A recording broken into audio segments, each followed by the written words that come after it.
gloire au Seigneur pour ce privilège que nous avons pour partager sa parole. Vous savez que, je le dis souvent, et ce n'est pas un cliché, c'est quelque chose qui est très, je le sens dans mon cœur à chaque fois, c'est toujours un privilège de prendre la parole pour parler de la part du Seigneur. C'est toujours un privilège, je le prends beaucoup avec humilité, parce que je sais que c'est une grâce que le Seigneur a faite de parler de sa part. Aujourd'hui, nous allons continuer avec la série sur la parole de Dieu. Vous savez, à Mission Testimony, nous avons 3 mois que nous avons parlé de la parole écrite, la parole parlée et la parole manifestée. La parole écrite, c'est essentiellement la Bible. La parole écrite, c'est la Bible que nous avons, ce document que nous avons.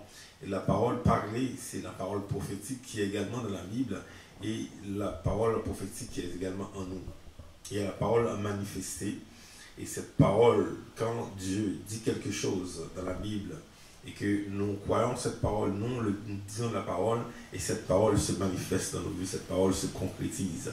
Et il se trouve que ces 3 paroles, la parole écrite, la parole parlée, la parole manifestée, ces 3 paroles sont également Jésus-Christ. Alléluia. Et donc, dans cette série, nous voulons parler de Jésus-Christ, nous voulons que Jésus-Christ soit présent, que Jésus-Christ soit réel dans nos vies. Alléluia. Et ce matin, je vais me concentrer surtout sur la parole prophétique. Dieu parle toujours à travers des prophètes. Dieu parle toujours à travers des prophètes. Dans l'Ancien Temps, l'Ancien Testament, Dieu a utilisé beaucoup de prophètes. Quand on lit la Bible, on voit toujours des prophètes qui parlent pour le Seigneur. Et la Bible dit également que Dieu ne fait rien sans aviser ses serviteurs. Donc quand Dieu fait des choses, les prophètes sont au courant. Ceux qui sont dans la présence de Dieu, ceux qui le servent, savent ce que Dieu est en train de faire. Quand quelqu'un est aveugle spirituellement, il ne comprend pas parce qu'il n'est pas un prophète, parce qu'il n'est pas dans la présence de Dieu. Dans le Nouveau Testament, il n'y a pas de prophète en tant que tel, on n'en voit pas vraiment. Parce que Jésus est venu, parce que tous les prophètes généralement prophétisent sur la vie de Jésus-Christ. David était un grand prophète qui prophétise sur la vie de Jésus-Christ. À la venue de Jésus, il n'y a pas eu de prophète en tant que tel. Ce qu'on a eu dans le Nouveau Testament, on a eu des témoins. Jésus est venu, il a fait des témoins. Il a dit dans Actes 1, verset 8, « Vous recevrez une puissance, vous serez mes témoins. » Et donc, ceux qui servent Jésus-Christ, qui sont des disciples de Jésus-Christ, qui marchent avec lui, à un moment donné, ils reçoivent cette puissance. Ils reçoivent l'onction du Saint-Esprit. Ils deviennent des témoins. Ces témoins, ce sont des prophètes. C'est eux maintenant qui parlent de la part de Dieu. La Bible nous le dit clairement dans Apocalypse 19, verset 10. Quand Jean allait adorer l'ange, il a dit « Adore Dieu ». Car le témoignage de Jésus est l'esprit de prophétie. Le témoignage de Jésus-Christ est l'esprit de prophétie. Donc quand quelqu'un prophétise maintenant dans le Nouveau Testament, il faut que tu prophétises le témoignage de Jésus-Christ. On n'accepte pas que les gens viennent nous parler de n'importe quoi. Il y a des gens qui reçoivent des prophéties qui n'ont absolument rien à voir avec Jésus-Christ. Ce sont des faux prophètes. Amen. La prophétie doit avoir avec la vie de Jésus-Christ parce que tout est en Jésus. Si quelqu'un vient me voir, me dit que ma maison va être détruite, je dis de quoi tu parles? Est-ce que tu vois dans le témoignage de Jésus-Christ que ma maison est détruite? Parce que tout ce que tu vas dire de moi doit correspondre exactement au témoignage de Jésus-Christ. Alléluia. Nous n'allons jamais accepter des faux prophètes qui viennent nous raconter n'importe quoi. Les gens oublient que la Bible nous dit qu'il y a beaucoup de faux prophètes dans le monde aujourd'hui, qui sont dans le monde, des faux prophètes, que Satan opère dans la vie de beaucoup de personnes. Quand quelqu'un vient te voir là, qui raconte n'importe quoi, alors que tu as reçu la parole de Dieu, tu as reçu le témoignage de Jésus-Christ, je refuse d'accepter tout autre témoignage. Je refuse d'accepter tout esprit qui parle mal de ma vie. C'est quoi tu vas dire? On accepte trop des faux esprits, des faux témoins qui racontent des choses bizarres. Le Seigneur m'a béni, il a béni ma famille. Et tout ce qu'on va dire sur ma famille, c'est la bénédiction de Dieu, le témoignage de Jésus-Christ. Je refuse. Amen. Il y a des gens qui font des rêves des fois là. Même moi, des fois, il y a des rêves qui arrivent. Ça là, not today. Not today, Satan. Pas aujourd'hui, pas aujourd'hui, pas aujourd'hui, parce que ce témoignage, ce rêve ne correspond pas à ce que Dieu m'a dit. Ça ne correspond pas au témoignage de Jésus-Christ. Je le rejette. Parce que la Bible nous dit, le témoignage de Jésus-Christ est l'esprit même de la prophétie. Donc quand tu prophétises, l'esprit qui est en toi doit confirmer ce qui est en Jésus. Et en Jésus, nous avons la vie abondante. En Jésus, nous avons la vie. Ton témoignage de mort, c'est un témoignage qui vient de faux prophètes, de prophètes de Baal. Il y a des gens qui veulent nous manipuler. Ils veulent créer la peur. Ils disent, ah, je vois, arrête de voir. Accepte Jésus. Amen. On n'accepte pas de faux prophètes, les amis. On n'accepte pas de fausses prophéties. La seule prophétie que moi j'accepte, c'est la prophétie qui correspond au témoignage de Jésus-Christ. Et dans toute la Bible, c'est ça qu'on parle. Dans toute la Bible, on parle de Jésus. Les prophètes des anciens temps témoignent pour Jésus-Christ. Mais toi, quand tu viens, de quoi tu parles? Les prophètes témoignent de Jésus-Christ. Quelqu'un vient devant moi pour me dire que toi, là, je vois des choses. Mais c'est quoi tu vois? Quel esprit? C'est quoi tu as mangé avant hier là, pour me parler de ça là? Le témoignage de Jésus-Christ est l'esprit de la prophétie. Aujourd'hui, nous allons rapidement voir 3 prophètes qui ont prophétisé sur Jésus-Christ, qui ont prophétisé sur le comportement des chrétiens aujourd'hui. Des prophètes là, de l'ancien temps qui prophétisent comment que nous allons vivre. Et c'est ça que je vous dis les amis, quand quelqu'un vient devant toi là, qui raconte n'importe quoi, même si tu as un rêve là, même si tu as un rêve, tu vois que des choses se passent mal dans ta vie, c'est un mauvais rêve, ce n'est pas un rêve qui vient de Jésus ça. C'est un rêve de mauvais esprit qui veut te manipuler. Il y a des gens qui ont une relation uniquement avec les mauvais esprits.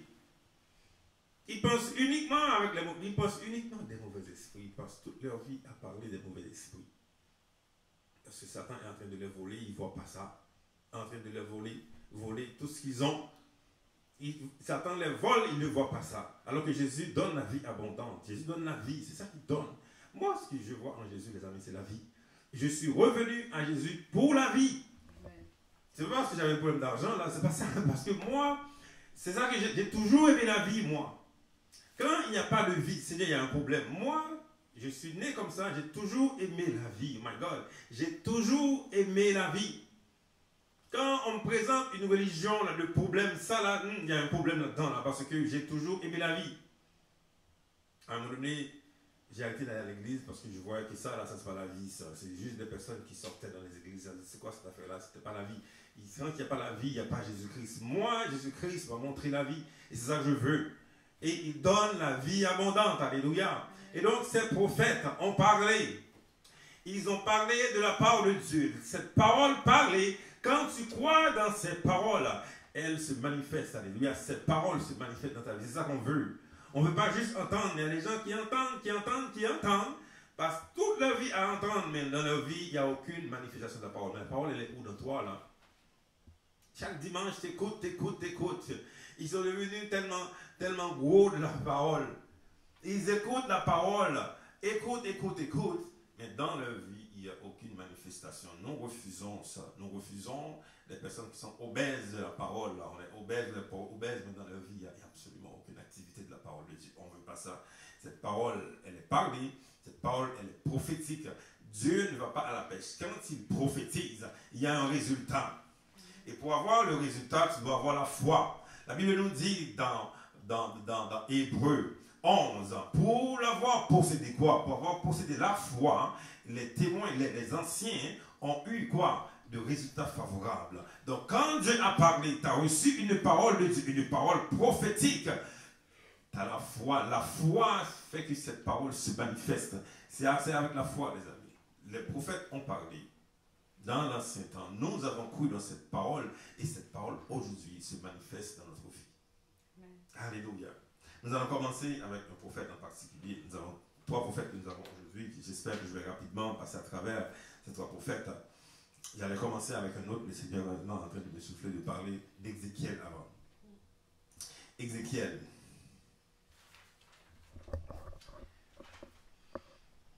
Le nom Ézéchiel veut dire Éternel fortifiera. Éternel fortifiera. Ézéchiel était dans la captivité, le peuple d'Israël dans la captivité. Vous savez, quand on est dans la captivité, des situations qui ne fonctionnent pas, tu sens l'oppression de l'ennemi partout. Tu sens que tu es captif. Ta vie est dans la captivité, tes finances sont dans la captivité, des problèmes partout. Ta santé est dans la captivité. Tu sais que, my God, qu'est-ce qui arrive dans ma vie? Les choses ne fonctionnent pas. J'essaie de faire des choses, j'avance pas dans la captivité. Et dans cette captivité, le Seigneur a parlé à Ézéchiel, un jeune dans la captivité. Le nom Ézéchiel veut dire Éternel fortifiera. Il te fortifie dans la captivité afin que sa gloire se manifeste. Amen. Quand tu vois une captivité dans ta vie, sache que, alléluia, que le Seigneur te fortifiera pour que sa gloire se manifeste dans la captivité. Ce n'est pas le temps de se plaindre, ce n'est pas le temps de parler mal, ce n'est pas le temps d'être amer, d'être dans l'amertume, dans l'animosité, dans la jalousie. Oh my God, je vois que lui a ça, moi j'ai pas ça. Oh pourquoi? Arrête d'être dans la captivité, arrête de penser mal. Ce Dieu que tu sers, l'Éternel te fortifiera. Amen. Dans la captivité, l'Éternel fortifiera. Et il a parlé à travers ce prophète Ézéchiel. Dans une parole certaine, il a parlé. Dans Ézéchiel 28, des versets 25 à 26, Dieu a parlé dans la captivité, dans la situation. Il dit, mes enfants seront comme ça. C'est la parole de Dieu à travers ce prophète. Nous croyons dans cette parole. Nous croyons dans cette parole. Et cette parole, c'est à cause de ça que nous sommes libres. Dans la captivité, Dieu a parlé. Il a dit, ainsi parle le Seigneur, l'Éternel, lorsque je rassemblerai la maison d'Israël au milieu des peuples où elle est dispersée, je manifesterai en elle ma sainteté aux yeux des nations et elles habiteront leur pays que j'ai donné à mon serviteur Jacob. Ils y habiteront en sécurité, ils habiteront des maisons et planteront des vignes. Ils y habiteront en sécurité quand j'exercerai mes jugements contre tous ceux qui les entourent et qui les méprisent. Et ils sauront que je suis l'Éternel, leur Dieu.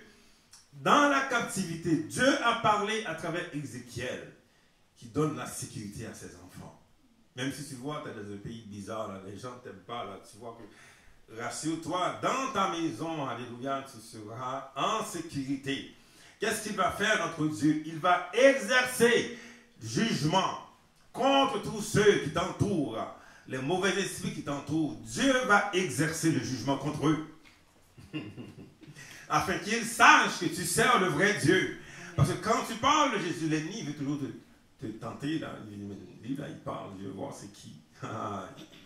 Moi, c'est ma prière, les amis, je le sais à chaque fois. Là. Il dit, Seigneur, exerce tes jugements contre eux, contre tous ceux qui veulent m'oppresser. Exerce tes jugements. Et je vous dis, à chaque fois que je fais cette prière, je suis libre parce que je me base sur la parole de Dieu. Je me base sur cette parole d'Ézéchiel. Cette parole qui dit que moi, je suis en sécurité. Je me base sur la parole prophétique. Parole parlée.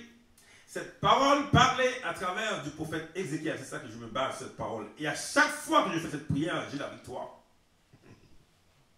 J'ai la victoire à chaque fois. Parce que Dieu exerce son jugement contre tous mes ennemis. Il dit, Seigneur, exerce tes jugements contre eux. Et à l'instant même, j'ai la paix.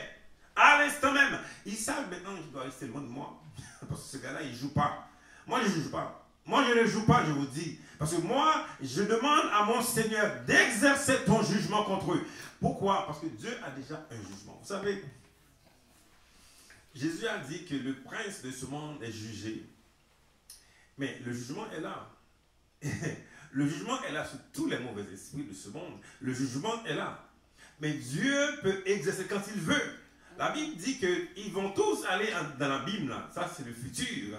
Mais Dieu a le droit de l'exercer quand il veut. Oh, malabo, shekete. Il a le droit de l'exercer quand il veut. Quand la Bible disait que Jésus les menaçait, des fois, on me demande, mais c'est quoi qu'il disait comme ça? quand il disait que Jésus les menaçait, mais c'est telle parole qui disait comme ça que les démons couraient. Ils ont peur du jugement de Dieu. Parce que Dieu a déjà jugé. Mais il peut juste exercer le jugement. Le texte nous dit que j'exercerai. Oh! Il exercera, Seigneur, exerce tes jugements contre ceux qui m'entourent. Ils vont arrêter de vous nuire. Moi, je vous dis, parce que moi, je vis dans la paix, moi. Je vis dans la paix. Parce que moi, je veux la vie. Pourquoi? Il faut que je témoigne.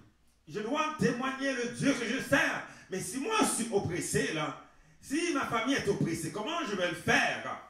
Comment je vais être un témoin puissant, là, si tout le temps oppressé, tout le temps des problèmes? Tu ne pourras pas le faire. Il y a beaucoup de personnes aujourd'hui qui sont oppressées. Ils ne savent pas comment prier. Ils ne savent pas comment... Base-toi sur la parole de Dieu. Dieu a dit qu'il exercera son jugement contre tous ceux qui t'entourent. Il dit, Seigneur, exerce. Alléluia. Exerce ton jugement contre eux. Ils vont courir. Parce que quand Jésus parlait, ils couraient. Pourquoi moi, quand je parle, il reste? J'ai l'autorité en Jésus-Christ. Ils doivent tous courir. Nous ne sommes pas dans la guerre, les amis. Nous avons déjà gagné la guerre. Nous avons mis... Il faut savoir quoi dire. Je vois un deuxième prophète. La parole parlée. On n'est pas dans la parole écrite, là. on lit, comme sur Facebook, les gens, là, ils lisent des cotations, des quotes, des citations.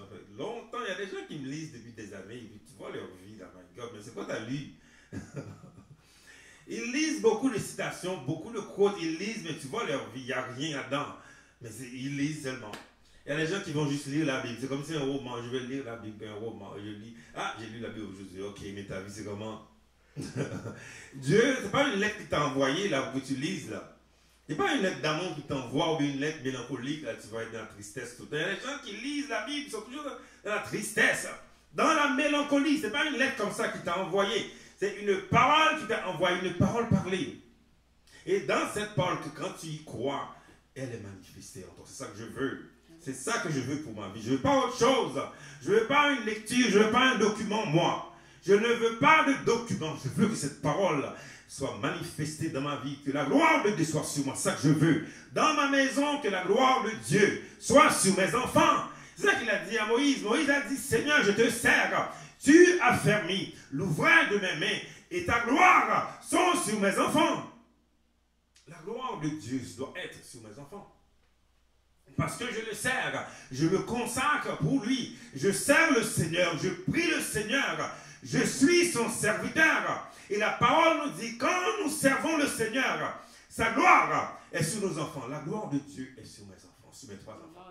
Et je rejette toute autre chose. Je rejette la méchanceté. Je rejette toute autre chose. Ce que je veux, c'est que la gloire de Dieu soit sur mes enfants. Je le rejette au nom de Jésus-Christ. Alléluia. C'est ça la parole, les amis. Nous le savons, nous croyons dans cette parole. Elle est parlée. Et cette parole doit, alléluia, se manifester dans nos vies au nom de Jésus. Amen. Deuxième prophète. Quand on va voir Osée, je ne connaissais pas Osée avant. C'est bizarre. J'étais chrétien toute ma vie. Je n'ai jamais lu vraiment Osée. C'est un petit prophète, là, comme on dit, pas un gros prophète. Mais c'est vraiment puissant ce que Dieu a révélé à Osée. Et Osée a révélé, a prophétisé sur notre vie d'aujourd'hui. Osée a révélé sur notre vie d'aujourd'hui. Le mot Osée, le nom Osée veut dire éternel sauve. Éternel sauve. Il y a beaucoup de gens aujourd'hui qui cherchent le salut dans beaucoup d'autres choses. Alors que Dieu sauve, il cherche le salut dans des faux dieux. C'est ça le contexte d'Osée. Enfants d'Israël qui servent de faux dieux, qui aiment les gâteaux au raisin, qui aiment le péché, qui s'adonnent à l'idolâtrie. Aujourd'hui, il y a beaucoup d'enfants de Dieu qui s'adonnent à l'idolâtrie. Et c'est la raison pour laquelle il explique qu'il y a tellement de problèmes dans leur vie, tellement de destruction. Ils donnent la première place à autre chose. Il y a d'autres choses qui prennent la place dans leur vie. Et ils se demandent, mais Dieu, t'es où? Mais Dieu, des fois, il se demande, mais t'es où, toi? J'ai comme l'impression que Dieu, des fois, demande, mais toi, t'es où? Alors que les gens me demandent, mais Dieu, tu es où? Habakkuk demandait, mais Dieu, t'es où? Mais j'ai comme l'impression, des fois, Dieu demande, mais toi, t'es où, toi? Tu t'adonnes trop à l'idolâtrie. à l'idolâtrie, enfant de Dieu, qui adore de faux dieux, qui adore de faux dieux, Dieu t'appelle à revenir. C'est ça qu'il a dit. Hein? Il a dit à oser. Alléluia. Ose-toi. J'aime tellement oser. Je vous dis là, si je parle de oser aujourd'hui, là, c'est tellement incroyable comment Dieu m'a révélé beaucoup de choses à travers oser, ce prophète qui a subi tellement de méchanceté de la part de sa propre femme. Dieu a dit à Osée, Éternel, là, dans Osée 3, Éternel me dit, Osée, va encore et aime une femme aimée d'un amant et adultère. Les enfants de Dieu sont adultères aujourd'hui. Quand on parle d'adultère, quand on adore le faux Dieu, aime-la comme l'Éternel aime les enfants d'Israël qui se tournent vers d'autres dieux et qui aiment les gâteaux de raisin. Là, c'est des péchés. C'est bon, ça, ces petits gâteaux, j'aime ça. C'est ça, les enfants de Dieu qui sont idolâtres aujourd'hui. L'argent, on aime tellement l'argent, esprit maman, on aime l'argent. Ils prient Dieu pour l'argent. Est-ce que tu vois dans la Bible que les gens priaient Dieu pour l'argent, ça? Est-ce que Jésus priait Dieu pour l'argent? Ils prient Dieu pour l'argent. Maman, ils aiment tellement l'argent. Les enfants de Dieu sont idolâtres. Ils aiment les gâteaux, le raisin. Le péché, c'est bon dans ma bouche. J'aime ça, là, c'est ça qui arrive. Et ça qui arrive. Et oser, c'est le type de Christ. Dieu a envoyé Christ pour nous aimer. Comme il a envoyé Osée, va aimer cette femme adultère. Va aimer les enfants de Dieu. Jésus est venu, il m'a aimé. Ça, quand j'ai vu l'amour de Jésus, oh my God, Seigneur. Des fois, je pleure tout seul, là. Je suis ici dans la maison, je pleure quand je vois l'amour de Dieu. À travers Jésus, Jésus a obéi au Père, il m'a aimé. Je vois la gloire de Dieu à travers l'amour de Jésus. Moi qui aimais les gâteaux de raisin autrefois, là, qui adorait de faux dieux, il a envoyé Jésus. Jésus est venu, il m'a aimé. Il m'a montré ses cicatrices sur son corps. J'ai vu la souffrance de Jésus. Oh my God, je dis, oh Seigneur, je ne peux plus pécher contre toi. Parce que je vois ta souffrance. Je vois, tu as souffert. Tu m'as aimé, Jésus. Alléluia. Et c'est ça qu'on doit comprendre. Et dans le texte, si vous lisez au verset 4 et 5, le texte nous dit, car les enfants d'Israël. Je vais remonter un petit peu en haut pour vous dire qu'au verset 3, il dit, je lui dis, reste longtemps pour moi, ne te livre pas à la prostitution, sois à aucun homme, et je serai de même envers toi. La fidélité. Jésus, aujourd'hui, Dieu veut que tu sois fidèle. Que tu ne sois pas te livrer là, à d'autres personnes, à d'autres dieux, faux dieux. On aime tellement des choses. J'aime ça. On aime tellement des choses. Alors que Jésus a dit d'aimer Dieu de tout son cœur. Mais toi, dans ton cœur, il y a tellement de choses que tu aimes. Tu aimes tellement tes blessures. Ça devient un Dieu pour toi. J'aime, ça me rappelle tellement de choses. J'aime ça. Tu murmures, tu manges tes émotions, tu manges tes choses. Tu aimes plus ça que Dieu. Et c'est la raison pour laquelle que tu souffres. Dieu dit aujourd'hui, viens à moi. Viens m'aimer toi, moi-même. C'est le seul que tu dois aimer. Moi, c'est le seul que j'aime. À partir de l'amour de Dieu, je peux aimer d'autres personnes. Mais je commence avec d'abord l'amour de Dieu. Alléluia. C'est ça qu'il a dit. Au verset 4, je reviens maintenant. Car les enfants d'Israël resteront longtemps. Sans quoi? Sans roi, sans chef, sans sacrifice, sans statut, sans éphod et sans téraphim. Verset 5, il a dit, après cela, les enfants d'Israël reviendront, ils chercheront l'Éternel, leur Dieu, et David, leur roi. Et ils tressailliront à la vue de l'Éternel et de sa bonté dans la suite des temps. Osée montre le comportement des enfants de Dieu la suite des temps. Si vous regardez un peu, là, il n'y a pas de, dans le corps du Christ, là, il n'y a pas de roi, là, il n'y a pas de pape. Même si tu vois que les gens se donnent des noms, là, ça c'est de la folie, ça. Le texte nous dit au verset 4, là, les enfants, il va avoir son chef. Il n'y a pas un homme de Dieu aujourd'hui, oh my God, je vous dis, il n'y a pas un homme de Dieu qui n'a pas une controverse dans sa vie, là. Quel que soit l'homme de Dieu que tu regardes, là, va voir, il y a une vidéo qu'on parle mal de lui. Pourquoi? Parce qu'il n'y a pas de chef. Osée a prédit, Osée a prophétisé sur ce qui se passe aujourd'hui dans le monde, dans le corps du Christ. Il a dit, il n'y a pas de chef. Dans le corps du Christ, il n'y a pas de chef d'église, il n'y en a pas. Il y a tout homme de Dieu que tu vois, tape son nom là, tu vas voir dans sa vie, il y a une controverse. Des choses qu'il a déjà faites, mais des choses qu'il est en train de faire. Il y a des gens qui ne l'aiment pas. Il n'y a personne ici, il n'y a personne dans le corps du Christ qui n'a pas un groupe qui ne l'aime pas. Pourquoi? La réponse est en bas, les amis. Après cela, les enfants de Dieu, ils reviendront. Ils chercheront l'Éternel. Le but, c'est que moi, je vous pousse vers Jésus-Christ. Ce n'est pas vers moi, parce que moi, il n'y a pas de chef. Je ne suis pas le chef de personne. Ils tressailleront à la vue de l'Éternel. Regarde, le texte dit, ils chercheront leur Dieu et David. Quand on parle de David ici, on parle de Jésus-Christ. Jésus-Christ, fils de David, David le roi. Jésus-Christ est mon roi, notre roi. C'est lui que nous cherchons. Nous cherchons Dieu. Nous cherchons le roi. Nous cherchons Jésus, pour la suite des temps. Et c'est ça, les amis, le secret. Osée a révélé le comportement des chrétiens aujourd'hui. Il a révélé le futur des enfants de Dieu, du peuple de Dieu. Le futur, c'est qu'ils vont tressaillir devant Dieu, pas devant les hommes là. Quand tu vois un homme de Dieu là qui essaie d'attirer l'attention sur lui là, tu dis oh my God, il n'a pas compris là. Moi, les amis, mon but, c'est pas que les gens courent après moi. Ce n'est pas que les gens cherchent leur monde. Qui suis-je? Mon but, c'est de témoigner le nom de Jésus-Christ pour que les gens courent après ce Dieu. C'est ce qu'il m'a révélé dans le Nombre 53. Les gens doivent courir après Jésus, pas après moi, lui demande qui suis-je? Je peux vous tromper là. Qui suis-je? Moi, je témoigne Jésus-Christ comme homme et je vous pousse vers celui, alléluia, vers ce Dieu qui sauve. Vers ce Dieu qui sauve. C'est ça que je fais moi. Ma parole, c'est ça que je fais. Je fais rien d'autre.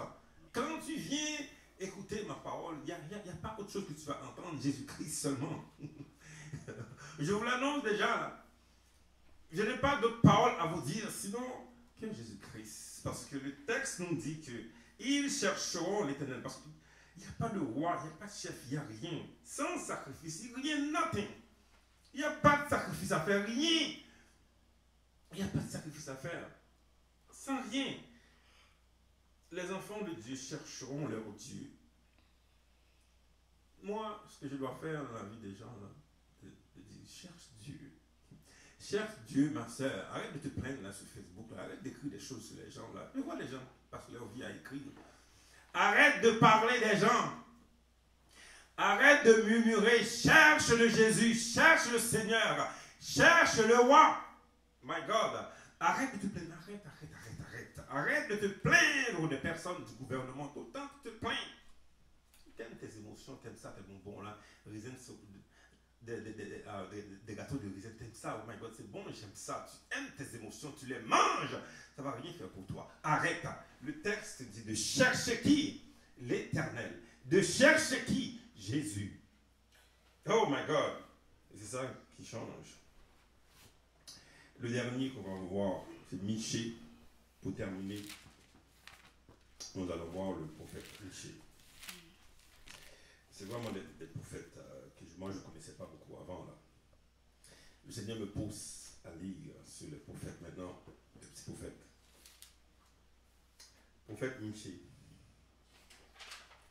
Le prophète Michée, alléluia. Son nom veut dire qui est semblable à l'Éternel. Alléluia. Qui est semblable à l'Éternel? Il y a des gens qui cherchent de faux dieux là, qui cherchent. Il n'y a pas d'autre qui est semblable à toi. Tu as créé les cieux et la terre. Qui est semblable à toi? Il y a des gens qui adorent la création, ils adorent autre chose, mais qui est semblable à ce Dieu qui a tout créé? Ils adorent la création, l'univers. Les gens de la nouvelle âge, là, l'univers, mais qui a créé l'univers? Qui est semblable à toi, ô Dieu? Qui est semblable à ce Dieu que nous servons? Il n'y a pas d'autre. Il n'y a jamais été créé d'autres dieux. Il n'y a pas d'autre, les amis, je vous le dis. Tu adores de faux dieux. Tu dépends des choses qui n'ont absolument aucune puissance.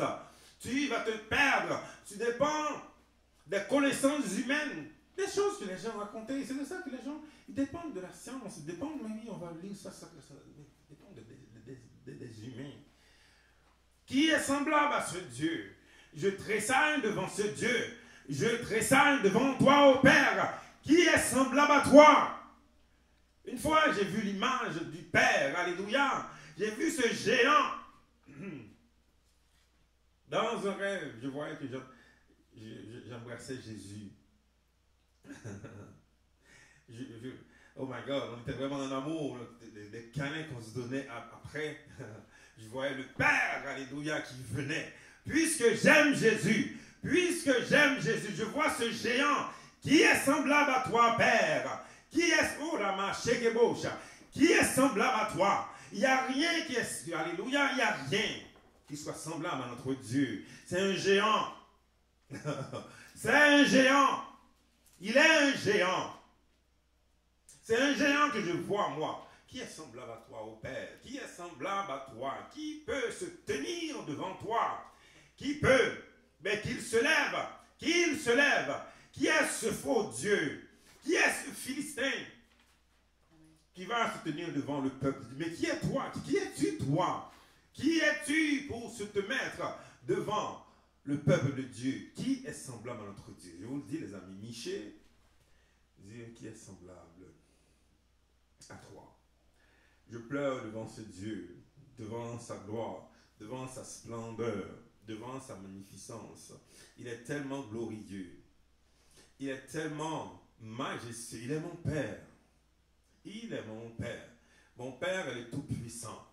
Mon Père est le Tout-Puissant. Il détient tout. Il regarde la terre. La Bible dit, il regarde la terre, elle fuit. Les montagnes courent devant lui. Devant lui, il y a un feu dévorant. C'est ça, mon Père. Qui est semblable à ce Dieu? Qui est semblable à toi, ô Père? Qui peut se tenir devant toi? Qui peut? Mais qu'il se lève. Je veux le voir qui se lève. Une fois, dans un rêve, j'ai eu une attaque bizarre. Je dis, Seigneur, je fais quoi? À l'instant même, ma bouche disait, Père, Père, Père. Oh my God. Oh, il court après. C'est mauvais esprit, court parce que j'ai appelé celui, alléluia, qui ne joue pas. Le Père ne joue pas. Ce géant ne joue pas. Michée 5, le verset 1er. Michée fait référence à Jésus au verset 1er, Michée 5. Il dit, et toi, Bethléem,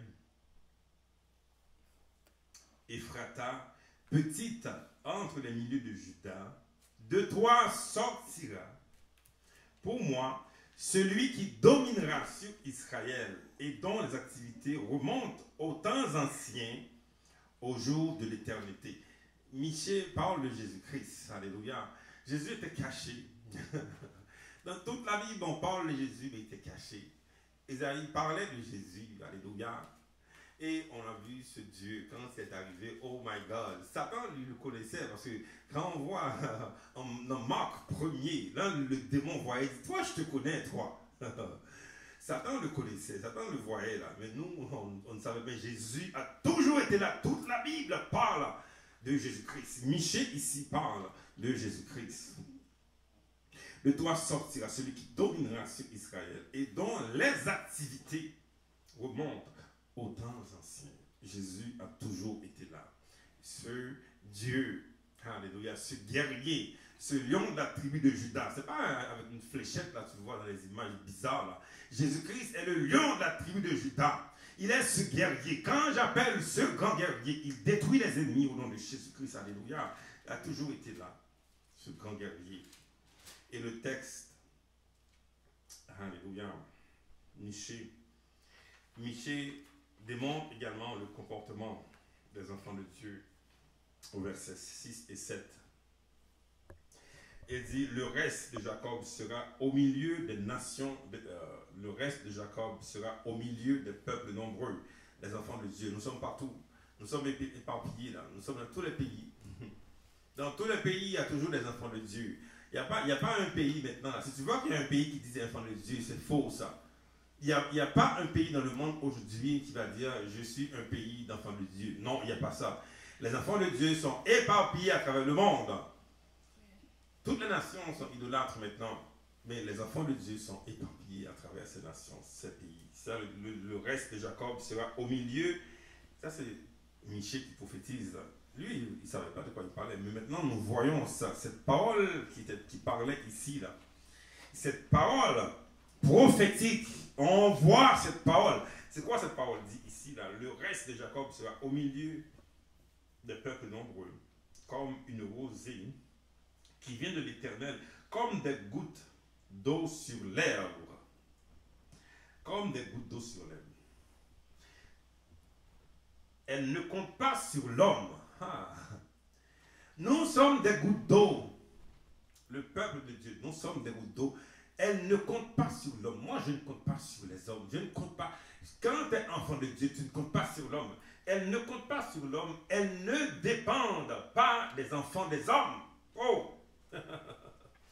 Le reste de Jacob sera parmi les nations, au milieu des peuples nombreux, comme un lion parmi les bêtes de la forêt. Et vous savez, là, vous voyez ça, là, c'est la parole prophétique là, de Michée qui est en train de se réaliser. On le voit, ça. Comme un lionceau parmi les troupeaux de brebis, lorsqu'il passe, il foule, il déchire et personne ne les livre. C'est le comportement des enfants de Dieu, les amis. Nous sommes parmi des peuples nombreux. Nous sommes parmi des nations nombreuses. Nous sommes le peuple de Dieu. Elles ne dépendent pas. Nous ne dépendons pas de l'homme. Moi, je dépends de Dieu. Je dépends de celui qui m'a toujours aimé.